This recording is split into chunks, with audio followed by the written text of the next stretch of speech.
Salah satu yang penting sekali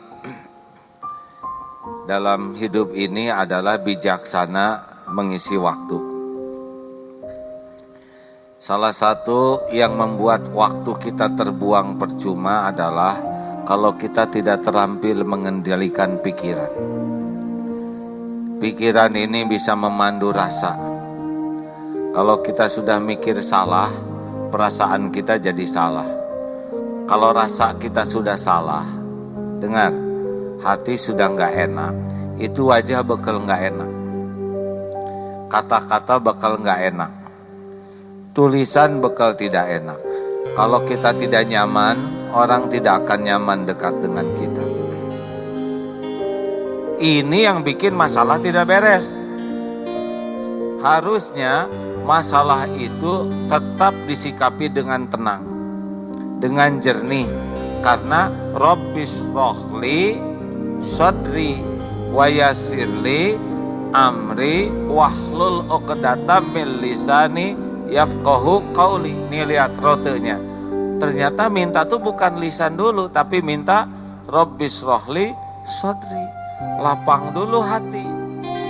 Kalau sudah lapang, urusan jadi beres. Wa yasirli amri, Allah berikan jalan keluar.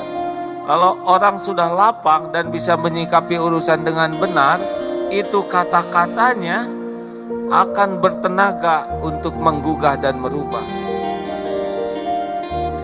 Jadi kalau kita galau, risau, ini ciri nih, ada yang tidak beres pada diri kita. Jangan pengen menyelesaikan masalah kalau lagi galau, pasti nggak beres.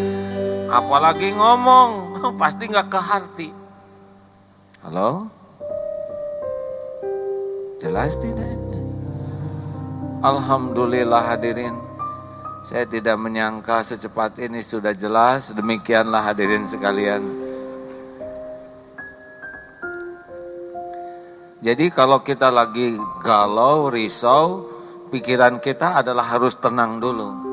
Jangan coba-coba memecahkan masalah dalam keadaan galau. Jangan coba-coba memecahkan masalah atau banyak ngomong dalam keadaan hati risau. Itu bukan solusi, nambah. Nah, kita coba. Biasanya hobi kita kalau mikir tuh didramatisir, dipertegang, diperumit, dipergawat, ujungnya kita nelangsa bukan oleh masalahnya, tapi oleh pikiran sendiri.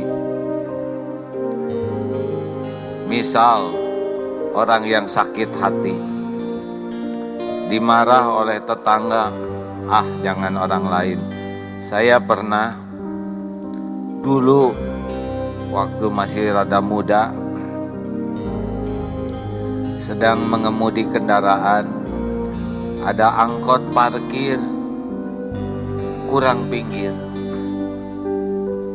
tidit, tidak bergerak, mulai neken ke sini, berefek ke neken klakson, tidit, itu tuh tekanan dari sini.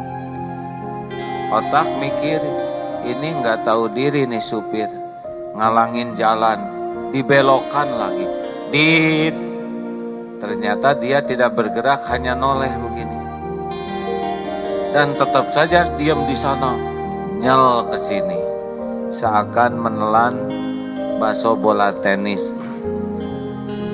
Mendidih karena waktu itu masih muda. Samping ke angkotnya, Pak, kalau parkir ke pinggir dong Pak, ini jadi ngalangin jalan. Jawabnya, ini juga udah minggir monyet katanya. Aduh hadirin, seakan gempa 11 skala Richter. Dan lebih getir lagi, ternyata dari belakang mobil orang lain klaksonin mobil saya. Tidit, tidit, nyol. Yang terbayang waktu itu kunci roda, ya, dongkrak. Begitulah pikiran, mendidih Tapi karena lampu sudah hijau dan di klakson maju, itu pikiran marah. Mau saya tunggu tuh angkot itu. Dia nggak maju-maju, tambah mendidih, pening, jengkel, marah. Tidak ternikmati itu hidup kayak gitu. Ada 15 menit kayak gitu. Dan tidak selesai. Dalam bayangan berkelahi, dia nyari balatnya, saya nelpon semacam-macam. Dan tidak ada yang terjadi, hadirin. Masih mending kalau cuman segitu. Tapi kita hampir tiap episode tidak terkendali pikiran kita. Baca berita ini liar. Ada orang agak gemuk, wah celananya nomor berapa? Gimana dia punya istri? Terus liar kemana-mana. Ada artis nikah, diceritakan. Dan tiap mikir makan waktu. Dan itu akan berbuah kepada rasa akan berbuah kepada perilaku kita. Benar? Hati-hati ya Din. Satu yang biasa membuat kita melanglang buana itu adalah sakit hati. Kalau sudah sakit hati, pasti rumus utamanya adalah bela diri dan menyerang. Kalau orang sudah merasa diri sebagai korban, sibuk mencari tahu siapa dia, kurang ajar, cari-cari kesalahan dan kekurangannya. Makin tahu makin mendidih, kita makin tidak mau menerima, makin capek. Hasilnya apa? Menderita, gibah, fitnah. Padahal di akhirat masing-masing. Jadi harus bagaimana? Ingat. Alladzina yadhkuruna Allah qiyaman wa qu'udan wa 'ala junubihim wa yatafakkaruna fi khalqis samawati wal ard rabbana ma khalaqta hadza batila subhanaka faqina adzabannar. Ali Imran ayat 191. Jadi orang yang berakal itu ulil albab berdiri, duduk, berbaring, ingat ke Allah, menafakuri kejadian apapun. Tidak ada yang sia-sia, tidak ada yang kebetulan. Setiap kejadian kalau nyambung ke Allah langsung dapat hikmah.